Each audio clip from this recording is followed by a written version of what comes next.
ഇന്ന് കേരളത്തിൽ കനത്ത മഴ. നാളെ മഴയുടെ ശക്തി എങ്ങനെ? വിദ്യാഭ്യാസ സ്ഥാപനങ്ങൾക്ക് അവധി ലഭിക്കുമോ ഇല്ലയോ? അതിൻ്റെ ഏറ്റവും പുതിയ അപ്ഡേഷനാണ് ഇന്ന് നമ്മൾ നോക്കാൻ പോകുന്നത്. വീഡിയോയിലേക്ക് മുൻപ് വീഡിയോ ലൈക്ക് ചെയ്യുക, ചാനൽ സബ്സ്ക്രൈബ് ചെയ്യുക. ഈ വരുന്ന ജൂലൈ മാസം അങ്ങോട്ട് ധാരാളം ചിത്രങ്ങൾ OTT റിലീസ് ചെയ്യും. നമ്മുടെ ചാനൽ ഭാഗം പരിശോധിച്ചാൽ നിങ്ങൾക്ക് കാണാൻ വേണ്ടി സാധിക്കുന്നതായിരിക്കും. സംസ്ഥാനത്ത് ഇന്ന് ജൂലൈ 3-ാം തീയതി ബുധനാഴ്ച ദിവസം ശക്തമായ മഴയായിരുന്നു ഉണ്ടായിരുന്നത്. കണ്ണൂർ, കാസർഗോഡ്, പാലക്കാട്, വയനാട് ജില്ലകളിലൊക്കെ രാവിലെ മുതൽ തന്നെ അതിശക്തമായ മഴയായിരുന്നു. പല ജില്ലകളിലും മഴയുടെ ശക്തി കൂടുകയാണ്. ഇടവിട്ടാണ് പല ജില്ലകളിലും ഇപ്പോൾ മഴയെത്തുന്നത്. അതോടുകൂടി നാളെയും ശക്തമായ മഴയ്ക്ക് സാധ്യത ഉണ്ടാകുമെന്നാണ് കാലാവസ്ഥാ നിരീക്ഷണ കേന്ദ്രം അറിയിച്ചിട്ടുള്ളത്.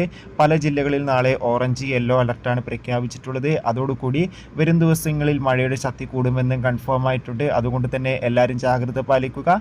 നിലവിൽ കോട്ടയത്തെ ദുരിതാശ്വാസ ക്യാമ്പുകൾ നടക്കുന്ന വിദ്യാഭ്യാസ സ്ഥാപനങ്ങൾക്കും മറ്റു ജില്ലയിലെ ദുരിതാശ്വാസ ക്യാമ്പുകൾ നടക്കുന്ന വിദ്യാഭ്യാസ സ്ഥാപനങ്ങൾക്ക് മാത്രമാണ് അവധി പ്രഖ്യാപിച്ചിട്ടുള്ളത്. മറ്റുള്ള ക്ലാസ്സുകൾക്ക് എന്തായാലും നാളെ റെഗുലർ പോലെ ക്ലാസ്സുകൾ ഉണ്ടാകുന്നതായിരിക്കും. കാത്തിരിക്കാം. ബൈ.